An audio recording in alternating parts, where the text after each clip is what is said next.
সবাইকে নমস্কার এবং শুভেচ্ছা জানিয়ে আজ আমি স্পোকেন ইংলিশ নিয়ে একটু আলোচনা করছি। যেমন ধরো, যদি বাংলাতে বলা হয় যে তুমি কি তাকে চেনো, ইংলিশ কী হবে বলো তো? Do you know him or her? Do you know him or her? যেহেতু এখানে অক্সিলারি ভার্ব নেই, তাই এখানে ডু ভার্বটি ইউজ করা হয়েছে। তো এরপর যদি আমি বলি যে তুমি কি করো, ইংলিশটা কী হবে বলো তো? What is your job or what do you do? What do you do? তুমি কি করো?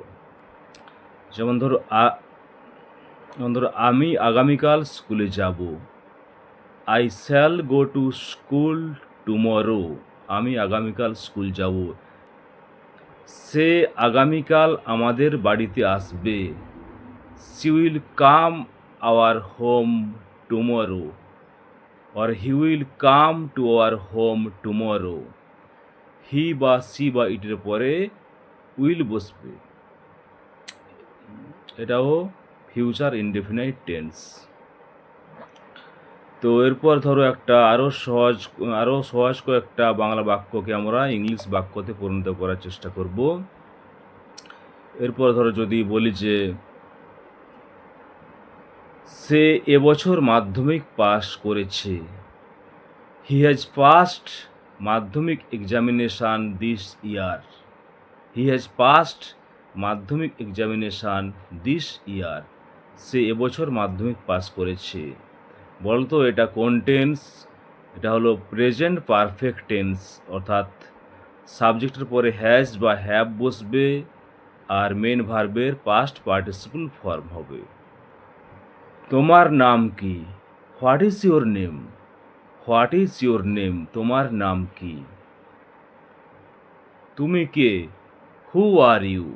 হুটা এখানে WH ওয়ার্ড, আরটা হচ্ছে অক্সিলারি ভার্ব আর ইউটা সাবজেক্ট। Who are you? সে বিগত 5 বছর ধরে একটা উপন্যাস লিখে চলেছে। এর ইংলিশটা কী হবে? না, he has been writing A novel for the last 5 years. বলো তো এটা কোন টেন্স?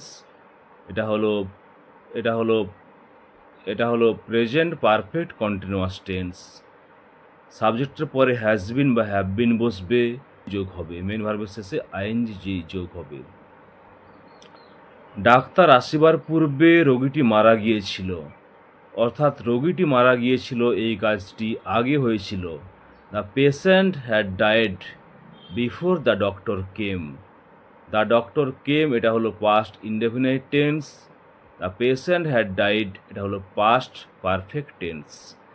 পাস্ট পারফেক্ট টেন্সের স্ট্রাকচার কি? সাবজেক্টের পরে হ্যাড বসবে, মেন ভার্বের পাস্ট পার্টিসিপল ফর্ম হবে। এখন মুষলধারে বৃষ্টি হচ্ছে। It is raining cats and dogs. এখন মুষলধারে বৃষ্টি হচ্ছে, এটা হচ্ছে প্রেজেন্ট কন্টিনিউয়াস টেন্স। এবার বলছি, সে একটি চিঠি লিখতে থাকবে, অর্থাৎ ভবিষ্যৎকালে তার কাজটি চলতে থাকবে, এটা হলো future continuous tense. He will be writing a letter or she will be writing a letter.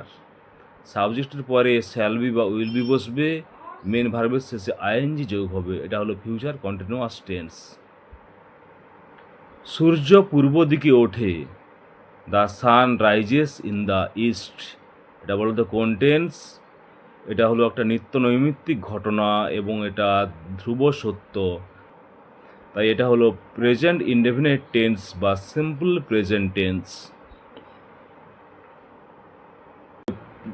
এই বালকগুলির মধ্যে প্রত্যেকটি ভীষণ বুদ্ধিমান। Each of this boys is very brilliant or each of this boys is very intelligent. আমি জানি না যে আমার দাদা আগামীকাল আসবে। I don't know that my elder brother will come tomorrow. আমি জানি না যে I don't know that my elder brother will come tomorrow. আমার দাদা আগামীকাল আসবে।